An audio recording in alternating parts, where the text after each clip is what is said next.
Hey folks, it's Tom. I wanted to give you a quick note about a term that we've coined here within our organization called intercultural triangulation. Intercultural triangulation is a really invisible but powerful force that is created by the intersection of multiple cultures and influences that global leaders feel every single day. These are affecting you whether you feel them or not. I want to stress once again that 100% of our face-to-face clients, one-on-one clients, come to us in some form of intercultural crisis.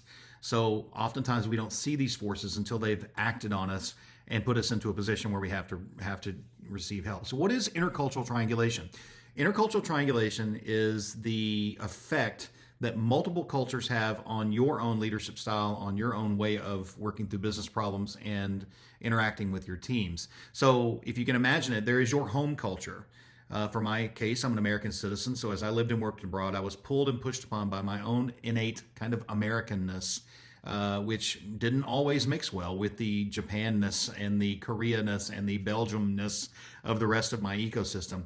There's your home culture. There's also your host country culture, where you're currently living, where you're currently working. In my case, Japan, Korea, Taiwan, places like that.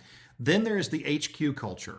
In my case, it was Belgium, Northern European business culture, very different business sense than the United States, very different business sense than what we saw in Asia. And then there's all of the other influences that could pull upon you. This could be your peer group. This could be your boss.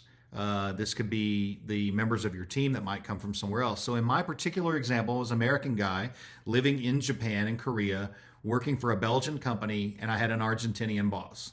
And so all of those cultures during the day are pulling and pushing on me and reminding me that I need to be very diligent in how I interact with different people. If you've ever felt stretched thin by competing priorities that are presented in different ways by your team, if you've ever felt unsure of which cultural rules to follow in a given situation, or if you've ever been caught in the middle of conflicting expectations that come from your team, from your peers, from your bosses, that's probably cultural triangulation in action. And it matters. It affects how you lead, it affects how you are perceived, and how effective that you can be in doing your job. The good news is that recognizing these forces is the first step to mastering them. The bad news is that most of us aren't trained to see them.